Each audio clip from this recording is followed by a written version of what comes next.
Hello, everybody, and welcome to the Ol Switcheroo. This is our irregular Nintendo podcast. I say irregular not because we're weird, although I guess we are. We are weird.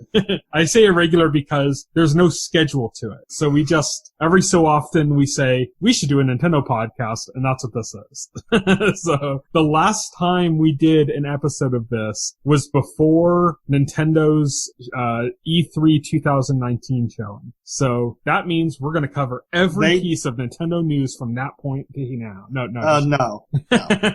Obviously not. We're going to keep things more timely. We're not going to cover like stories that are like months old. We're just going to talk in general about what's going on with Nintendo right now, what it looks like is going to be coming in the future, what our thoughts are. We'll talk maybe a little bit about the Nintendo Partner Direct that just happened and the possibility of another Direct coming either, we're recording this on Thursday, August 27th, and there's a rumor that's still a rumor that there's going to be one on the 28th, or it could be in September. So we'll talk about, basically our general thoughts about that and stuff like that. But it's just going to be pretty free form, not structured. If you don't know, Will and I should say that right up front. I'm Tyson. I'm the host. I'm Tyson Gifford, and joining me is Will Rohrig. Hello. We host a show called the Weekly Set Podcast, that focuses on television, and we've recently been discussing like Lovecraft Country, for instance, if you listen to our most recent episode, and we'll be talking about The Boys and stuff like that. So if you're interested in that stuff, like TV, check out the Weekly Set Podcast, or you can find our website at fullscreen.com. But this is just going to be our Nintendo podcast, as I said, our irregularly scheduled Nintendo podcast. And, let's talk about what was going on. There was a big rumor about a Nintendo Direct, that came around like last week. They said there's going to be a Nintendo Direct by the 28th of August. A bunch of people started bandwagoning on top of that initial leaks and saying, I've seen 20 things from that. And so basically, I'm not sure who originally said there was going to be a Nintendo Direct this week, but certainly, and I hate to put pressure on the guy, but I mean, he's doing it to himself. So Jeff Grubb, who is a writer for VentureBeat, he does a lot of writing for VentureBeat, basically over the course of the past year or so became the guy, because he's correctly predicted a lot of like these directs when they would happen, over the course of the past year or so. And so he's basically been the guy, and he basically confirmed that there was going to be a direct this week. He didn't say it was going to be a general direct. No, like, he just said like some form of direct would happen, but, by Friday at the latest. And it looks like that did come to pass. We did get a direct this week. It was a partner showcase. It wasn't the general direct that everybody is hoping and wishing for. That's yet to come. It was a much worse partner direct than the last one, too. No, it was, yeah. The last one had Shin Megami Tensei 5 and Nocturne. I was gonna say, this one had nothing of that caliber. Yeah, it had a Puyo Puyo Tetris 2. Yeah, but really I already have Puyo Puyo Tetris 1. Like, what's the difference? Well, the difference is part 2 is part 2. It's the continuation of the long-running Tetris Puyo Puyo storyline. They have a Taiko no Tetsujin RPG. Look at this. This is it's like a drum, and it captures monsters. Is it a new one, or is it a port of the 3DS one? No, it's a port of the 3DS ones. Did those even come out in English, though? I don't know. Yeah, so this is in English. So be excited. I mean, that's about as much. Oh, and the Game Boy Saga games are getting ported to Switch. If you want the Saga Trilogy or Final Fantasy Legend on your Switch in a collection, that happened. It'll probably be about $700. Those are those to me are like the most exciting announcements from this. Again, nothing. Nothing. Yeah, yeah, pretty much. I mean, this is just I mean, at least the last one had the Megaten bit at the end, you know? And then they had the Japanese one, which also had like that one, like, that cool looking game with the Onis. Well, they did announce Jump Force is coming to Switch, which was previously. We already knew that, yeah. Did we? I did. Yeah, that was already I don't recall confirmed. hearing that. Yeah, Yeah, they've had trailers for that and other stuff for a while now. Well, like I said, this one they have Shin Megami Tensei. I mean, this was a pretty whatever direct for me, like. Pretty bleh. Yeah, I mean, but it's not like, and you know what happens. I didn't get upset. I don't get upset. I'm not mad. I just thought it was like boring. Well, yeah, same. But I'm just saying, like, a lot of the internet got upset. They got, like, very upset. The internet get upset? Surely you just. I'm just like, this is nothing to be upset about. These are not all the games coming to Switch, like, and the Switch is getting canceled. That's right. Like, we're still getting Pikmin 3. Like. Then that's all the games that we're getting. Well, yeah, that's right. They're releasing a new Switch next year, so it's canceling the old Switch. We'll get into that soon, but I just want to talk about from here, you know, like what may be happening and what I think is, I think there's definitely going to be a general direct in September. I think they are running out of time. If they got something they want to release in November or December, they're running out of time to announce it. So, you know, they gotta do it in September, you know, unless they're playing the Shadow Drop shit. Yeah. You know, like the game just appears on the store shelf one day out of nowhere. They gotta announce something. And I think those announcements are coming tomorrow. And a major direct, says Fried. So I think that's gonna happen in September for sure. You know, and Nintendo is playing their first party cards close to their vest this year, but then when I thought about it, I'm like, well, all the major platform holders are, when you think about it.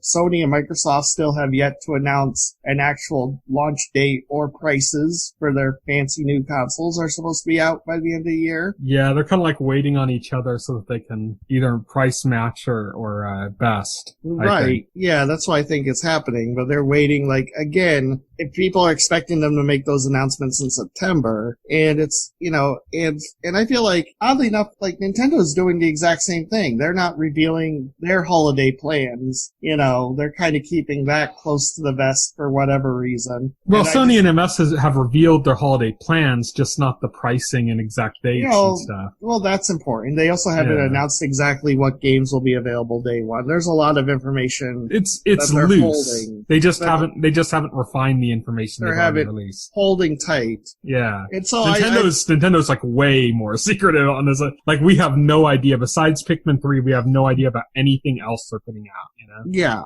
That's a pretty, you know, that's pretty stark. Like, that's, I think there's a difference there. But, the safe bet is they got a Mario All-Stars style collection to come out for the end of the year, because this is the 35th anniversary of Super Mario Brothers, and they have been celebrating it throughout the year with various initiatives, like a Lego Mario sets, like whole Lego Mario thing. Didn't they do some like jeans or something too, like some denim? Yeah, they did like some Mario denims, you know. So they've been doing things throughout the year with Mario, and also they released a new Paper Mario. So you're saying is Mario is responsible for COVID-19? Yes. Yeah, exactly. So they've been doing like all these things with Mario this year, and the rumors say it's supposed to culminate in an all-star style collection with the three big 3D Mario games, those being Super Mario 64, Super Mario Sunshine, and Super Mario Galaxy. And there's also going to be a port of Super Mario 3D World, but that's going to be like a separate release from the collection. That's going to be its own release. I still don't know if I buy this collection story. I don't think it makes sense with the way Nintendo does business to release it that way.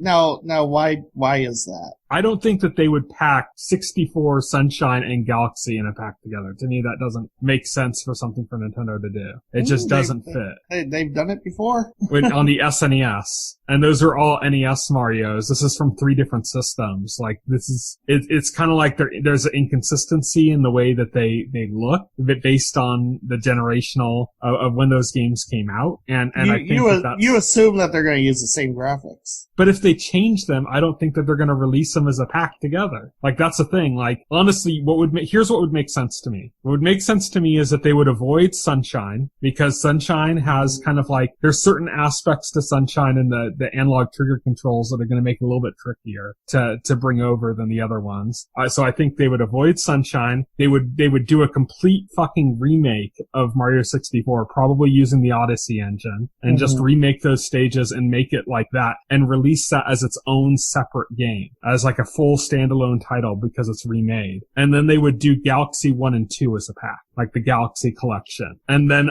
also a separate port of 3D World. Like, that to me is like what Nintendo would do. Now, like everything else, like the packing 64, Sunshine, and Galaxy 1 but not 2, which is what the rumor was, just the first Galaxy, just doesn't sound like very Nintendo at all. Apparently, according to the people who are saying this, like, nobody's heard anything about Galaxy 2 being a part of this. Yeah, exactly. So that, to me, that doesn't sound very Nintendo at all. It does not sound like something Nintendo would do. Like, not saying that they wouldn't release the games, but that they would release them in that way. Just doesn't sound Nintendo. I mean, I understand your logic. I get it. I don't know what's gonna happen. I'm not gonna argue that you're wrong, cause you're wrong. But you're wrong. You're wrong about unsubstantiated rumors. Stop that. I'm gonna say, if it happens, it's pretty cool. If it doesn't happen, it doesn't happen, but that's what the rumors are saying, and that's what, again, very credible people are saying is going to happen. That's one of the big rumors. The other one that's still remaining, because one was like Pikmin, and I guess that would be Pikmin 3. Well, yeah. Which happened. Jeff Grubb, actually, in his article in May, when he wrote in May about Paper Mario, the Origami King, and I think he briefly mentioned the Mario trilogy in that article. He basically said, like, wrote up an article in May that Nintendo was planning to put out Paper Mario this summer, and then he mentioned, Pikmin 3 Deluxe by name, and he was the first person to even mention a Pikmin 3 port for Switch, let alone by like its actual title. But there's been like a few games that have come over called Deluxe for the Switch. Yeah, so I know, but it's a naming convention. It's like, it would be like as if somebody said, the new Metroid for the Super Nintendo will be called Super Metroid. I don't know about that. Like, how many? At least two I can think of off the top of my head. So that's new Super Mario Brothers Deluxe and Mario Kart 8 Deluxe. Both. Oh yeah, that's true. Both use the Deluxe. And I think did they use Deluxe for Captain Toad as well? No. Are you sure for the Switch version? They might have used Captain Toad. Let me see. Switch. No, it just says Captain Toad Treasure Tracker on the box art here. Okay. That's all. But still, that's twice that they've used that exact moniker, so it makes sense within reason if you're talking about a port, from the Wii U. But he was the only one who mentioned a Pikmin port coming to Switch this year, which is, even the name thing aside, is a pretty bold prediction to just pull out your ass. I'm not dismissing his prediction, but there were a lot of people that were predicting Pikmin 3. There's a lot of people that predict everything at every time. Like, I know. I'm just saying, like, we can't say that he's the only person that predicted it, because that was like basically every time a direct's coming up, I'll see like 1,000 predictions for Pikmin 3. Well, yeah, no, I mean, but that doesn't count because those people are just speculating. This was not speculation. This was, he deliberately said Nintendo has Paper Mario coming, and they also have Pikmin 3 Deluxe coming this year. Like, that was not speculation. I think he has a bit of source information, and then some of it's speculation on his part too. Right, it could be, but like I said, like the thing that, and I'm not going to belabor the fact, but the thing that makes it a bit more credible is because he's actually a journalist working for a journalistic website like VentureBeat, which isn't like 100% focused on video games. So it's a little different than, like, again, somebody just like speculating about what's going to be in the next direct. Yeah. Or one of these people who go on Twitter and say, I know things, I'm just going to be vague about it. I'm just saying that I give him more credibility than somebody who just makes a random guess, but I don't give him absolute credibility either. Well, that's fine. That's perfectly fine. You should be skeptical at all times. That's what I'm saying. And I support you in this. I support you in your skepticism. I give value to certain things based on what based on just like being logical and practical about things, like based on what I've seen, what I've read, what I know, so that's the way I handle rumors. I approach rumors, and that's just my process. Like I don't just like believe anybody. The other thing to keep in mind is that you could have a source or sources for leaks, and you can lose that source. I believe that's what happened with Emily Rogers. I think initially she had a source, and that she just doesn't at all anymore, and she just pulls shit out of her ass now. Oh, Emily Rogers definitely, because she called Paper Mario Color Splash like before that was announced for the Wii U. Back when everybody was nutty, back towards the end of the Wii U's, like when people were kind of thinking the Wii U wasn't going to have any more games come out. She also calls shit that seems like she stays like purposely vague about it, and then when something is confirmed, she says, "That's what I meant." I'm not gonna hate on Emily. I like Emily Rogers. I'm not gonna hate on her. I'm not gonna join the Emily Rogers hate parade. I think she's genuine. But we built some lovely floats this year. No, like I think that she's a perfect example of somebody who at one point had a source. She probably knew somebody that worked at some company connected to Nintendo. So she had some source, a limited source. She made use of that, probably burned her source because of that, probably pissed off her source because she revealed it, and then no longer had a source. So instead made vague cryptic comments. And then like the second like news would come out, she would say, "That's what I meant." And I think that pattern fits. Like if you go way back, you can see like there were some accurate predictions she made, and then they got vaguer as the years went on. Oh, well, I don't know about that, but anyway, let's talk about more rumors. This time the big rumor, and this is pretty huge, that Nintendo is going to be coming out with a new Switch next year. They're looking at increasing the resolution. This is the biggest bullshit thing, I think, in the entire rumor. Yeah, well, this is not bullshit. I think it's 100% bullshit. This is from Takahashi. I don't know I can't pronounce his Mochuki. Yeah, but Bloomberg. He left things a lot vaguer than people interpreted it as. Well, I think everything he said applies to what I think this is, and this is going to be a brandless revision. Yeah, I mean, like that's we already had last year. We already had one of these last year, and I think we're just getting another one. And these are necessary because part suppliers just don't make the same part over and over again forever. They have a limited amount of capacity in their manufacturing plants, and they have to say, okay, we're putting this one out. We need to do something else. We're doing a different component that we can sell to more partners. I'm telling you, and this happens all the time. I'm telling you that's not what this is. I think this is 100% what this is. This is definitely an upgrade, a new branded model to kind of try and reposition the Switch against. Because that makes no sense that Nintendo would have any interest in doing that. Nintendo has just become the most cash-rich company in Japan, period. That's like just happened now. That's how successful they've been this year. Yeah, with almost no content. It's like basically Animal Crossing and the Switch and their legacy content that they've had on it since then. And they're so sold out that they can't even keep shit in stock. There's no reason for them to make it. The Switch isn't going to fly high forever, my friend. Yeah, but they're not going to do something for next year when they're still sold out now. It just doesn't make sense. Like, to me, what makes sense is that they ran out of components, and their partners that provide those components are no longer making those components. They're making new variations of those components, like a screen, for example. And so they have to now go up to those new components. And this has happened before. That's exactly what happened last year with the Tegra X1, with NVIDIA longer making the original X1 processor, making a new variant of it. So that's what happened. And we did see that next year. We're not going to see this close to a unbranded, like another revision similar to that. Like we get those all the time though. The thing is, we didn't used to learn about those, but like there were like 8 revisions of the GameCube. No, I know. Like we just didn't even know about them. Like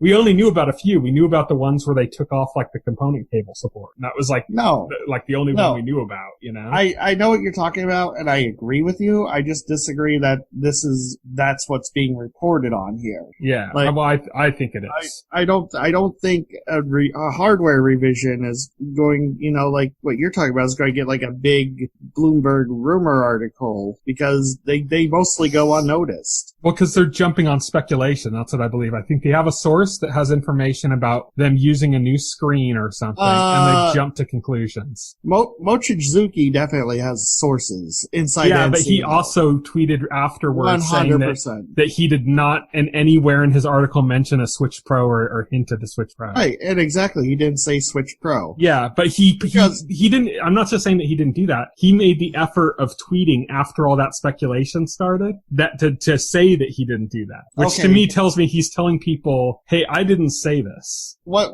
Okay, but what does that mean? Like, what is it means that it's not going to be a fucking branded Switch. Everybody assumes there's a new branded Switch, and he's telling them it's not. Tell me, what is a Switch Pro? A Switch Pro is either something on the low end would be like, say, like the new 3DS versus the 3DS. On the high end would be something akin to like PS Pro versus PS. A Switch, not a next generation system, but like a mid step with improved a performance is the best way to put it. Switch Pro is a name, just a name, just a title that people have thrown all their bullshit dreams into. Mm-hmm.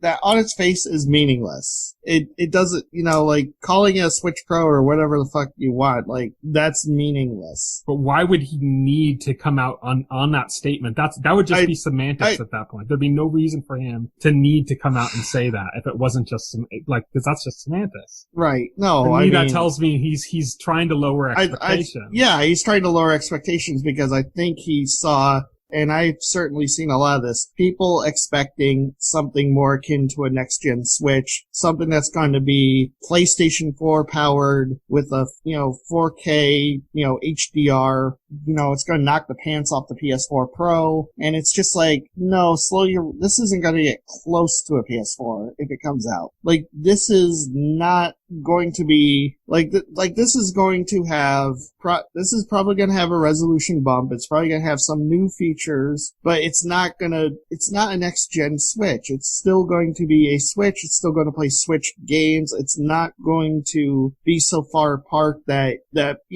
people are going to start developing exclusive games that only run on this model. And I just think, people have to temper those expectations because when something like an article like this one comes out with very few details, because this is all from sources in Nintendo who are under NDA and not allowed to share all the plans. When something like this comes out, people's imaginations run wild. Yeah, the difference between you and I here is that you're saying your imaginations are running too wild, and I'm saying their imaginations are running wild, period. As in, to me, this is nothing. And to you, this is something, but not as much as people want it to be. Right. And what I'm saying is that the original 2 points that were brought up was enhanced interactivity and a better screen. It never said higher resolution screen, by the way. It said better. So I think it's still going to be a 720p screen. It's just going to be that whatever screen they were using, that I think Sharp provides their screens, I'm not sure, that Sharp isn't making. Do you know how the screens are made?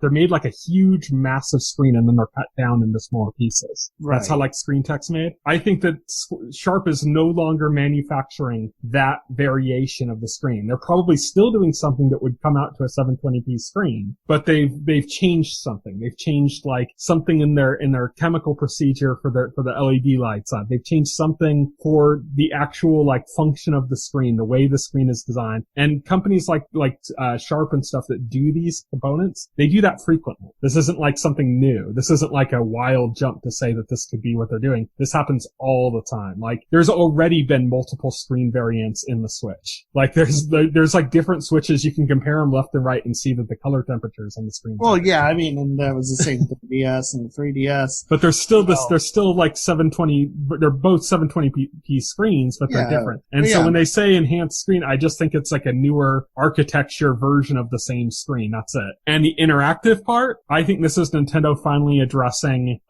their joystick or their analog stick drift problem. And that's what this is. So Nintendo is changed the screens because they have to, because the old screens aren't being made anymore, so they have to go to a new screen, probably better, a higher quality screen, still 720p, but higher quality. It's not always just resolution that determines quality. And the interactive element is the analog sticks, because they have a fucking class action lawsuit that they've lost now against them on those analog sticks for the Joy-Con drift. And so I think that they've finally gotten around to change it. I think they've been working on it for a while, trying to figure out a different type of analog stick that's not going to have as much of a problem with that. And that's what this is. This is all this is. And it's just going to replace the existing Switch, and it's just going to be called the Switch. And the only people that are going to know the difference are people that like look out for this specific one. Kind of like with the last one last year, where they're like, okay, the red box Switch, the one that has the better battery life, you know? It's going to be the same situation as that again. Okay. Well, I clearly, I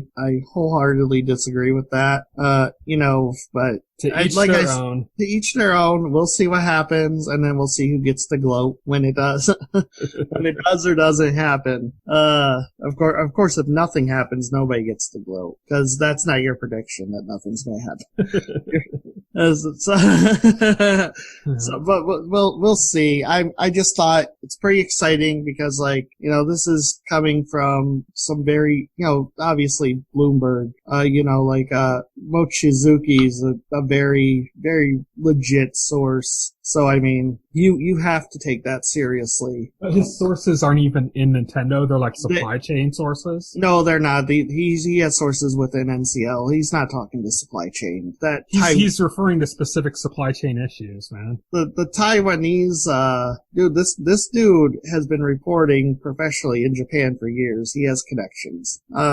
I disagree. I think this is vastly different than what people think it's going to be. I think people have completely, and there's still people that remember, and this is another point of this is when articles about this story came out, the first thing that came out in this story was a bunch of people, and it happened on Kotaku, it happened on IGN, it happened on a few other sources where they said, last year it was predicted that there was going to be a Switch Lite plus a more powerful iteration of the hardware. The more powerful iteration never surfaced. Yes, it did. That was the other unbranded version of the hardware. It was technically using a more powerful chip. The shrunk down die-cast version meant that it didn't have to be underclocked, which meant it could have been more powerful. Nintendo opted not to go that route because they just went for the battery life, and they didn't want to create a division between the systems where you'd say, okay, well, this one can play certain games that one didn't. They didn't want to create that. So last year, instead of like upgrading, which they could have done last year on the internals, they just left it the same and raked in the heat savings and battery savings instead. But everybody's now like acting as if that didn't happen. And to me, it's the same thing as, remember the whole Megaton thing? The Megaton was a Naruto fighting game. Years after that game came out, people were like, where's the Megaton? It's like, dude, it already came out. Yeah, that was a Shonen Jump in Japan. Yeah, I know. What I'm not talking about, I'm not talking about it from the source perspective. I'm talking about from the perspective of people are still reporting as if that thing didn't happen, and it already did. God, the same thing happened with Pikmin 4. Was stupid. That was the whole Megaton thing was. Yeah, and to be honest, like happening. a lot same of thing happened with Pikmin 4. And people are still saying like, oh, Miyamoto said that Pikmin 4 is almost done 6 years ago. Can I talk about this a little more? Go ahead. So the thing about Megaton is, the thing about that, like what made it worse than it was is because it was picked up by trolls and kind of, there's a lot of trolling going on. There's a lot of people going on to the GameCube board on IGN and saying, oh, I have sources that say like, Nintendo's buying Sega and Capcom, or I have sources that this ridiculous crap is going to happen, and they just ate it up. And it's like, so there's like a lot of trolling to like blow that up as big as possible. Mm-hmm. And it was a mess. But like, and again, I'm not talking about that specific example saying the same sources. I'm not talking about how we should look at sources based on that. I'm talking about the phenomenon of people getting a piece of information, blowing it up in their heads, then the actual thing coming out and them just looking right over the actual thing and continuing to think that something else is coming. Even after where it's been confirmed that the thing that they're looking for is already out. And that's what happened with Megaton. It's what happened with Pikmin 4, where people still think like, oh, Miyamoto's been sitting on a complete version of Pikmin 4 for 6 years or whatever now. It's like, no, it was Hey Pikmin for the 3DS. He never said Pikmin 4. He said a new Pikmin game. That's all he said. And then Hey Pikmin came out. And people said, well, that can't be it. Pikmin 4 is still promised. And you'll still see articles from major outlets come out as if Pikmin 4 has been confirmed but hasn't come out yet. That's still happening now. It's like, no, dude, it was Hey Pikmin. It's over. That's done. There could be a Pikmin 4, but even if a Pikmin 4 comes out, it has no relation to what Miyamoto talked about before. That's a completely separate thing. I mean, you know what that is. That's just because people didn't like Hey Pikmin, and they don't want to accept that was Pikmin 4. But that's exactly what I'm saying. It's a phenomenon. There's a phenomenon, and it's happened 3 times now with Nintendo that I'm pointing out. It happened with the Megaton, which was a Naruto fighting game. It happened with Pikmin 4, which was actually Hey Pikmin, and it happened with last year's more powerful Switch variation, which was the Red Box Switch unbranded. I disagree with you there. I think they were talking about next year's Switch. And they said it was coming out last year. Yes. That was what they said.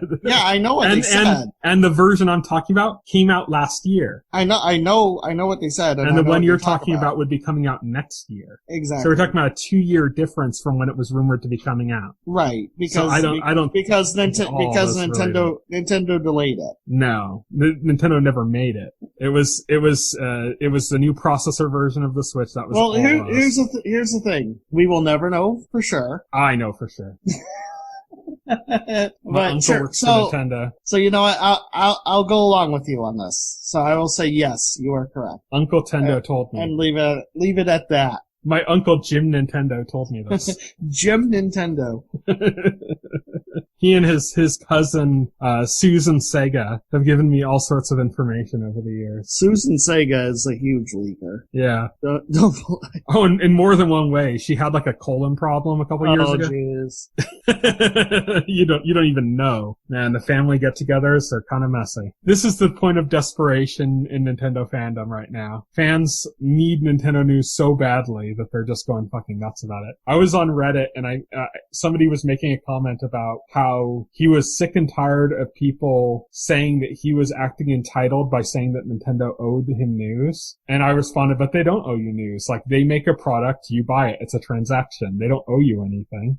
They make something, and if you want it, you get it. If you don't, you don't. That's all there is to it. And he said, no, they do owe me, and the proof is that I pay them money for their products. And it's like, yeah, and you bought something with the products. You didn't pay money for information. You paid money for a product, and they made that product. That was the end of the transaction, you know? And it's like, here's the thing. I am fully sympathetic with people that are disappointed when they don't get news, that are even upset when they don't get news, that are like bored and frustrated with Nintendo when they don't get news, where they're just like, come on, Nintendo, give us news. But there's a difference between that and feeling that it's owed to you. Right. Like that's a step. And if you make that step, you've pushed into the entitlement area. You've become entitled at that point. And I don't mean entitled as in it's owed to you. I mean entitled as in you think things are owed to you and they're not. But yeah, I mean, I think people need to calm down on that kind of stuff. And we're speculating and stuff. And I'm not, some people might be saying that we're hypocritical because we're sitting here speculating, talking about it, saying that we wish it. But like I said, the difference is that neither of us at any point say that we're owed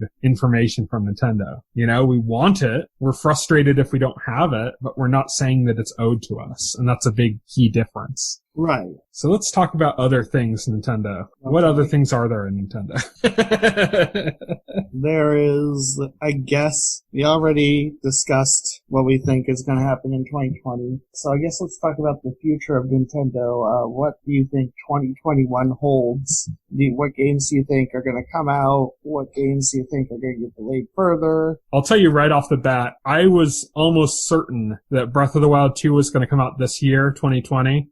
And the one thing I had in my belief was that there was a possibility that it wouldn't come out this year, but was still planned for this year. I do not think it is coming out this year anymore. I still agree with it, but I think it was supposed to come out this year. I believe next year is the 35th anniversary of Legend of Zelda. I think that's like a happy accident for Nintendo. Yeah, it would make perfect sense to just release it next year. Yeah. I don't think they're holding it back for that, but I think it's a happy accident. I think they're with holding the COVID stuff, with everything else going on, they're holding it back anyways, and then it's a happy accident that next year happens to be the 35th anniversary. Right. You know, that's my guess. I don't think they're holding back a complete game. I think definitely Breath of the Wild 2 is going to come out next year. I think we're finally going to see Bayonetta 3 come out next year and No More Heroes 3. I think those are going to be like the big games driving next year. I do not think we're getting Prime 4. That's like I say. I don't think Metroid Prime is going to make it. That's 2022 at the earliest. I think that's going to be a cross-generational game between Switch and whatever the Switch's successor is. Switch U. Yeah, Switch U. It'll be cross-generation between the Super Switch U, the Super Switch U 256, and the the Switch Cast. Yeah, Switch Cast. The Sega Nintendo console, because Sega's going to be merging with Nintendo, and they're gonna produce a home console again for the first time since Dreamcast with Nintendo. Oh, but it's not just Sega and Nintendo. Microsoft's partnering with them too. Oh yeah, that's right. Damn. No, yeah, I think we're gonna get the Switch's successor. Again, this is like a difference between what's planned and what we'll get. You know, like, I think the Switch's successor is planned for late 2022. I don't think we're gonna get it in 2022. No, I think we're gonna get a Switch successor in 2023. Yes. And that's what I'm thinking. I think it's planned for 2022, but that's not gonna happen. And I'm not sure what form it's gonna take. I think Nintendo's gonna want to stick with the whole handheld aesthetic, because that's working for them. I think if they don't, they're kind of stupid. Yeah, I think they are. I think it's going to be, this is going to be 4K. This is going to have PS4 graphics. It'll be 4K, not on the portable mode, but in... Oh, no. Because, no, you won't be able to do 4K in portable mode. You could. There's already phones that are 4K at that screen size. So they could, but they won't, because that's too expensive. I'll do 1080p portable. Yeah. And then I'll do 4K docked, and and I believe it will be somewhere between an Xbox One and Xbox One X in power. It won't be quite there with like a PS4 Pro or a One X, but it'll be like in the middle. Like that's where Nintendo likes to land things, because when Nintendo came out with the Wii U in 2012, it was slightly more powerful than the PS3 and the Xbox 360. It wasn't up to the task of going toe to toe with the PS4 or the Xbox One. It was just right there, and it's just slightly more powerful than the last generation, and that's what Nintendo's going to do again with the next Switch. Well, here's the thing, is that the Wii U, when it came out, was actually in many ways less powerful than the PS3 and the 360. Well, I heard but it was a modern architecture, so it didn't matter. Yeah, it was modern. Yeah, again, it was more efficient, so it ended up producing better results. Here's the thing: when you're talking about console power and trying to compare like these systems, there's power and then there's results. Well, the main thing when you're trying to compare is these systems use different architectures. You know, so like a 1-to-1 comparison. Like when I say roughly more power, it's like a rough like thing, because you're right. There are different things about like the Switch, not the Switch, the Wii U did have what people consider to be like a worse processor, but had more RAM. Yeah. It had considerably more RAM than the Xbox 360 or the PS3. I think it was 2 gigabytes versus 512 megabytes. Yeah. It was like 4 times the RAM. And also it was using a more modern architecture. So, yeah, I mean, it's not a one-to-one comparison. Yeah, it had modern shaders and stuff, yeah. Yeah, it had modern shaders. So, I mean, it's not one-to-one, so when I say things, it's a rough comparison, but yeah, it works out in real-world performance to be about that. See, that's what I think is going to end up happening with the Switch's successor. I think it's going to be, I mean, let's look at the actual existing, current gen hardware. It goes in power from weak to strong. It goes Xbox One, PS4, PS4 Pro, Xbox One X. That's the power rate, Like the PS4 is a smidge more powerful than the Xbox One, and the Xbox One X is a pretty significant bit more powerful than the PS4 Pro. Oh yeah, it is. And both of them are more powerful, are about, a bit more powerful than the other systems. But I think what we're going to be getting is something, it's going to be on a pure power level, it's going to be a smidge less than the PS4, but it's going to have newer architecture, be more efficient, more modern shaders. It's going to have functions that make up for that difference. So it's going to be outputting beyond PS4, but not at PS4 Pro. The main point is, like, it'll be very easy for developers to port current gen PS4 and Xbox One games to the new Switch. Yes, definitely. Yes. Like I said, it'll be about at that power level. I think the processor, I mean, we know it's going to be NVIDIA because they signed it's going to be a Tegra because they signed the contract, and if you're going to keep it as a Switch, they need a good mobile processor, and I believe NVIDIA, I mean, there's ARM, but then their GPU processor is the best. Like, well, NVIDIA technically is an ARM base. Yeah, NVIDIA is ARM. Tegra. Yeah. The Tegras are the best mobile GPUs on the market. Yeah, not CPUs. There's better mobile CPUs, but they have the best GPU. Yeah. Mobile. But here's the thing. So there is a little kink in that problem, and that is that everything after the X2, which is not going to be what this is based on. It will not be an X2 because that's too outdated now. But after the X2, all of the Tegra models are not really designed for gaming. They're designed more for like AI operations, for like self-driving cars and stuff. This is going to have to be something custom, which is exactly. That was what I was going to say. I think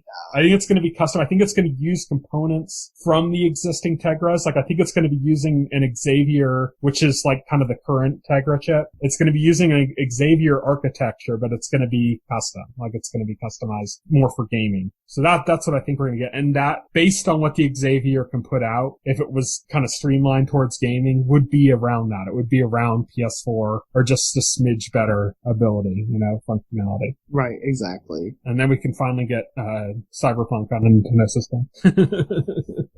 That's what I think. I'm saying the system's planned for 2022. It's going to come out in 2023, and it's going to be based on the Tegra Xavier, but it's going to be a custom chip, and it's going to be about just a smidge better than PS4 as far as performance goes. Yeah, I agree with that. I think that's the most logical sense. Like, anybody expecting the next Switch to go toe-to with the Xbox Series X is going to be sorely disappointed. And Nintendo is still not going to join the others in the tech game. They're going to stay one generation behind. I think that's where Nintendo is comfortable, because one generation behind means that they can get the tech for a lot cheaper and, make more affordable systems, which is the focus. Yeah. Nintendo doesn't want to sell their systems at a loss. Right.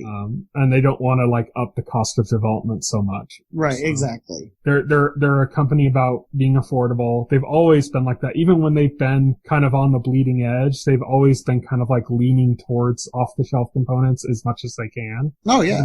Even when they can't do it completely, they've kind of leaned in that direction. They ended up, like the N64, they ended up putting in half of the RAM they actually wanted into it, and then later on releasing a pack that was supposed to come as part of the 64DD package. But they ended up just releasing it separate because the 64DD only came out in Japan. The 64DD is so tragic, because that was really meant to address a lot of the flaws with the N64 base unit. It was supposed to storage capacity also. Yeah, storage capacity, like the cost of cartridges for licensees and stuff is supposed to, so the discs themselves were supposed to be a cheaper medium that could support more storage like CDs. It's supposed to add more RAM to the system so that developers can make bigger games. That's the one thing we did get in the US. Yeah. Yes. That's the one thing that did survive the 64DD project in the US. But the thing is, I don't know what happened, but I guess development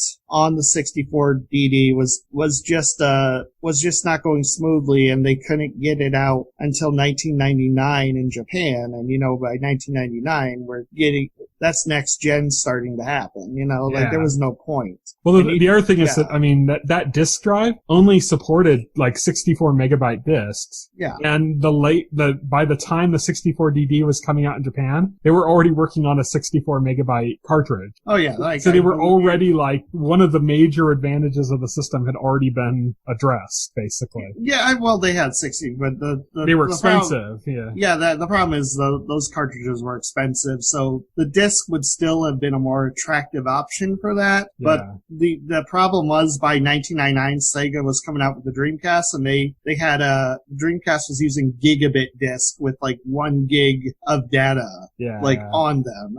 And again, like the next year, Sony came out with PlayStation, which was using DVDs. Again, could hold more than 4.7 gigabytes. Yeah, 4.7 gigabytes. So the 64DD would have still been an extremely limited storage medium by the time it actually came out. Yeah. So it didn't make much sense to continue with that. And indeed, Nintendo only released in Japan as through mail order. You had to like mail order from the back of like some magazine in Japan. Oh, it was like a subscription thing. Like you got you couldn't buy the games; they just sent you the games. It was like a weird subscription. Like I don't even think you could buy it outright. Like you had to pay like a monthly rate or something. Yeah, it was crazy. Weird.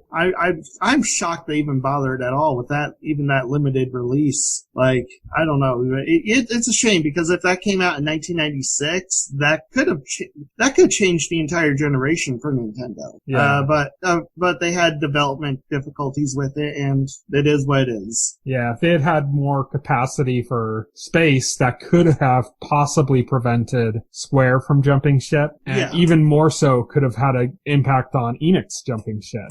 Because Square was influential, like Enix was still trying to stick to Nintendo, and Square basically talked them out of it. So if they had, even if Square hadn't stuck to it, even if Square was like, you know what, this still isn't enough, we're moving on to CDs, like we just can't do that. Even if that was the case, like they probably wouldn't have been able to convince Enix to jump ship. Right, if that had happened. So that would have been a vastly different field in Japan. Dragon Quest would have been on the N64. And that's a big deal in Japan, you know? Yeah, that's a huge deal in Japan. So yeah, it could have changed everything, but it wasn't meant to be. Nope, not meant to be. I think in many ways we're for the better. It wasn't a great experience being a Nintendo fan during that era. But in the long run, I think, Sony did a good job of expanding the video game market, so it ended up working out for the best. Yeah. Oh yeah, for sure.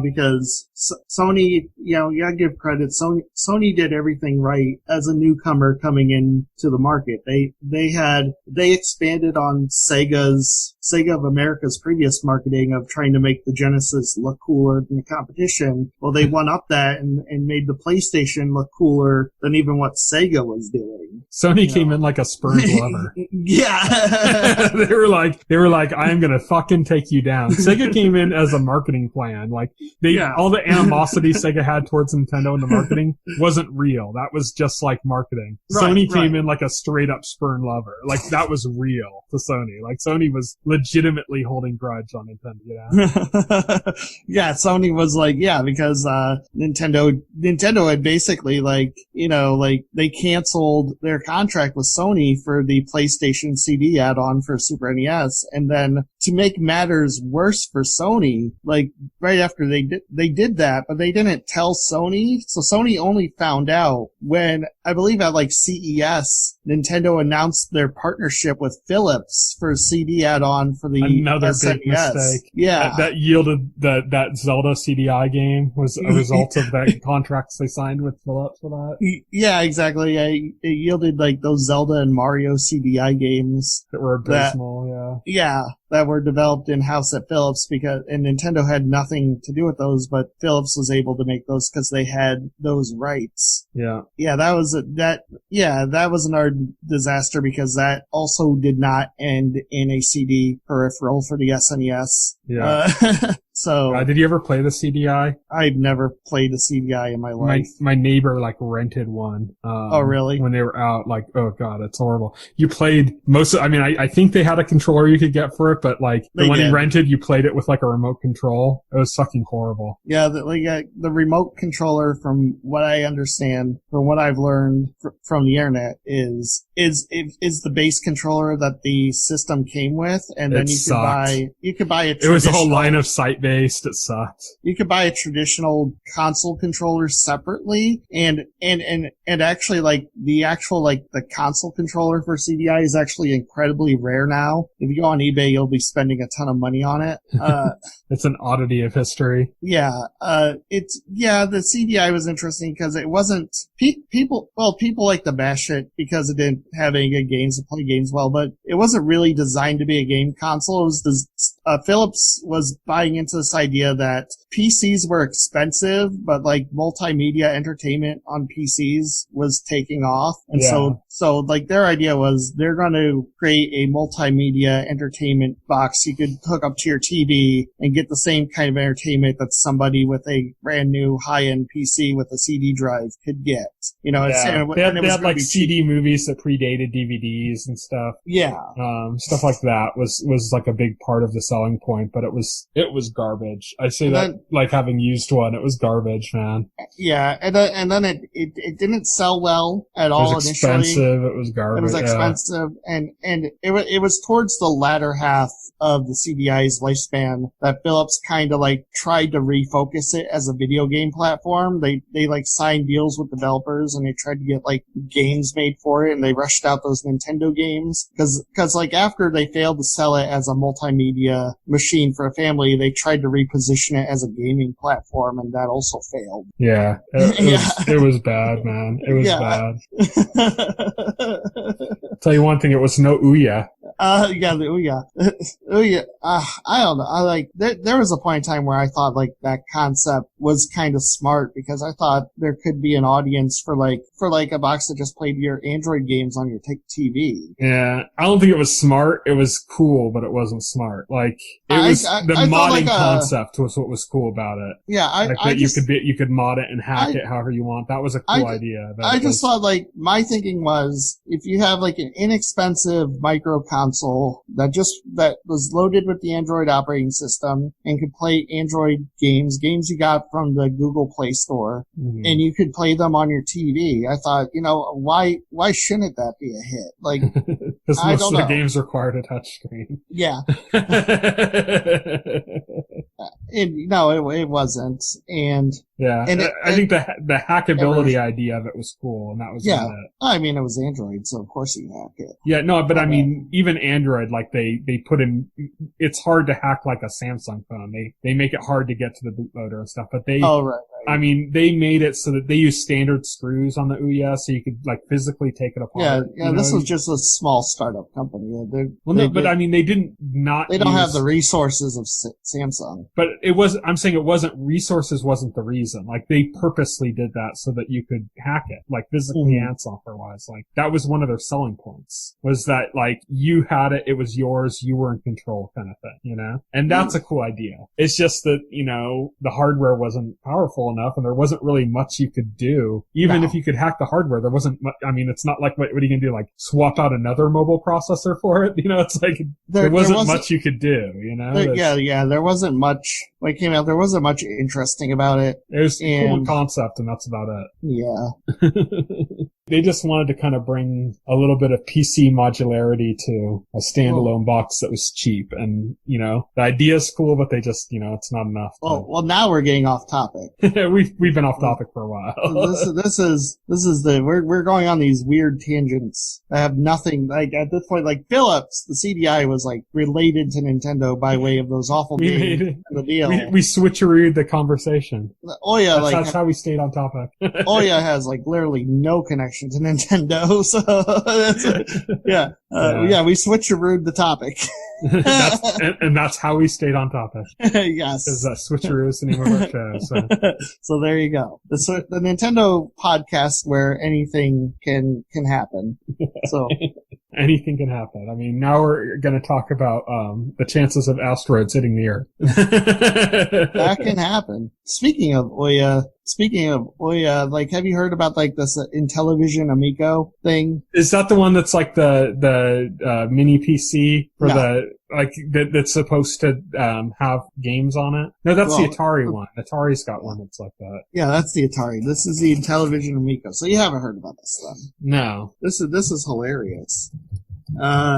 So do you know who Tommy Tallarico is? Yeah. Yeah, he's very famous video game music composer from the 90s. Yeah, composer and sound guy. He did some sound stuff for Metroid Prime. He did a bunch of music for some other games that most of them I don't think were that great. And then he also he co-hosted a show on G4, like a video game review show. Well, he's now the CEO of Intellivision Entertainment, and he's coming out with his own new console, the Intellivision Amico. And this is a box that he's promoting for families. He says it's going to promote multiplayer gaming in the same house, bring families together. And it's got these two like touchscreen Intellivision controllers with dials. And most of the games are like Android remakes of old Intellivision games. And he says that this is going to take on the Nintendo Switch. Yeah. He says like this is going to beat the Nintendo Switch. Uh-huh. And the real story isn't even the system itself, which is patently ridiculous. I mean, you can look at the pictures yourself here and tell me what you think of it. But the real story is like the way like Tommy Tallarico behaves online about this thing. He's always been like a provocateur online. Oh, he is. Like he used to post on IGN boards and stuff. He was doing an interview with some YouTuber, right? And he was going off on the Nintendo Switch. He said the Nintendo Switch is full of rape games. He said, why would families want to buy a Nintendo system like Nintendo Switch, which is full of rape games? And he's saying like the Intellivision Amico, it doesn't have any rape games, which is like, okay. Well, then why would you want to buy it? I'm sorry, sir, but I buy systems for the rape games. Yeah. It's just crazy. The system's so weak looking. It's like, who the fuck wants to play a system with a dial? Right, exactly. like I don't know who this is for. And all the games are Android games. They run on Android, but apparently like this console is not going to be based on Android. I don't know. It's gonna be using the Android kernel, but doing their own thing on top of it. It's the same thing like the Fire things that Amazon puts out, you know? I'm sure that's what it's gonna be. It also says like every game developed for it has to be exclusive to this, and they all have to be rated for families, and they all have to be like an 8 out of 10 on rating. Yeah, okay. So then no games are gonna come for this. Right, exactly. Except for the ones that he's shown, which are remakes of old.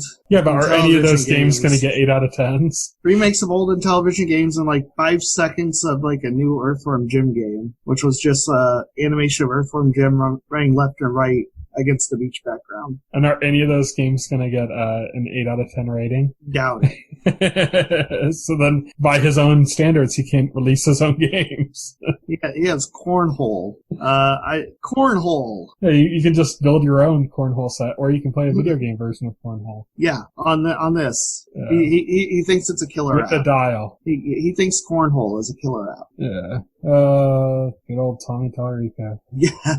I just thought that's the big Oya story in gaming right now. That's the new Oya coming Then up. once that fails, we'll get the Super Soldier Boy system instead of the old Soldier Boy. It'll be the Super Soldier Boy. Super Soldier Boy 64 Cube. This is kind of, hey, it's nice that people are trying to break into the industry, but this isn't the way to do it. No, I agree. It would be smart as if a company went and made like a legit, like affordable, well-marketed like Steam box. Yeah, I mean, I thought like the idea of the Steam machines was pretty cool. I actually bought one, like, on clearance, admittedly. It was like $100. So I bought it. Like, it was a pretty decent PC. It was like the Alienware. I loved the form factor. Yeah. But they just didn't handle that right. Like, the idea is good if they just didn't handle it right, Yeah. They didn't handle the pricing on it, the original pricing. They didn't handle the marketing on it. None of that stuff they handled right, If they had handled like almost any of that right, it probably would have done well. Because Steam is so huge and Valve is so huge. And if they had launched like since Valve themselves were pushing it, if they had launched it with like a Half-Life game and gave like limited exclusivity to that at launch. They did. But then Gabe said he doesn't believe in exclusivity. And really, I think I think what Valve was trying to do with that whole thing was Valve was trying to make Linux like a more viable platform for games than what it was at the time. That was their main purpose, was to push against Microsoft. Yeah. And push people towards that. Like, it was more a move for developers. It was them trying to get if developers said, okay, in order to support the Steambox, we have to make a Linux version of our game, then they get more people doing that, and then they can start pushing against Microsoft. Like, they'd have leverage to push against Microsoft. Right, exactly. And when you think about it, Stadia is an extension of that, because Stadia is also running on Linux. And so if developers want to make a Stadia game, they have to port it to Linux to get running on Google's server blades. Because the OS they're using is a Linux OS. Yeah. Well, I mean, they're obviously not going to use Microsoft. Yeah, you're right. Yeah. Even though, oddly enough, Microsoft just released an Android phone. Yeah, the Surface Duo. Yeah. Which is like $1,300 and looks ridiculous. It's actually like, I remember when they were first talking about the idea of this, it had a slightly different form factor, but I actually thought it was kind of cool. When they first did it, it was literally, this was like maybe 5 years ago. It was literally like in a leather-bound book. So it had the exact form factor of a book. It literally looks like a small book. But I mean, like, back then, it was literally had leather binding on it, like a book. Like, it looked exactly like a book. Not like some sci-fi version of a book, but like a journal or something. And then you'd open it up and there'd be a screen on each side. And there was like no hinge, like the wires were buried in the binding somewhere. And I always thought that was a cool idea, because for productivity, that made more sense to me than like an iPad, you know? Like, where it's like you already have your phone and the iPad was just like a bigger version of your phone with no mobile internet, you know? I was always like that. I never liked the idea of it. It took off, but I never liked the idea of it. But I liked the idea of like a planner that you'd open up and there was a screen on each side and you could use a stylus and write, and not to serve as like something to play games on and do stuff like that on, but like literally to like replace like your daily planner or something, you know? I always thought that was kind of a cool idea, but then they never came out with it until just now. And a lot of people actually like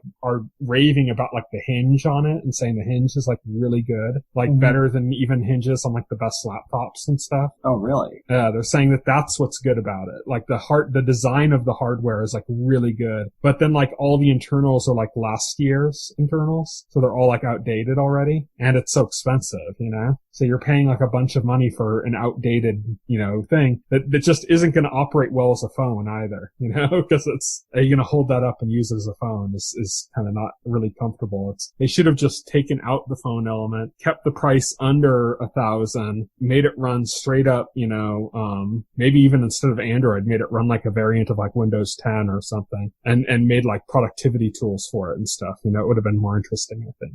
But anyways, again, we're way off topic. Should we just wrap this up? Yeah, let's just end this now. So this was our regular Nintendo show where we just kind of chat about random things related to Nintendo. If you like hearing us talk about stuff, we do a podcast where we talk about television shows. As I mentioned at the beginning of the show, or the last podcast we did, we talked about Lovecraft Country. We're doing that again this next week. So we're recording a podcast on Monday. We're doing episode 3 of Lovecraft Country. So if you're watching Lovecraft Country and you want to hear people talk about it, we have that podcast available as well. It's called the Weekly Set Podcast, and it's on our website, thetotalscream.com. But that's it. So you can follow me on Twitter. I'm at Tyson Gifford. You can follow Will. He is at Voxel Hero. Thank you, everybody, for listening to this irregular Nintendo podcast, the Ol Switcheroo.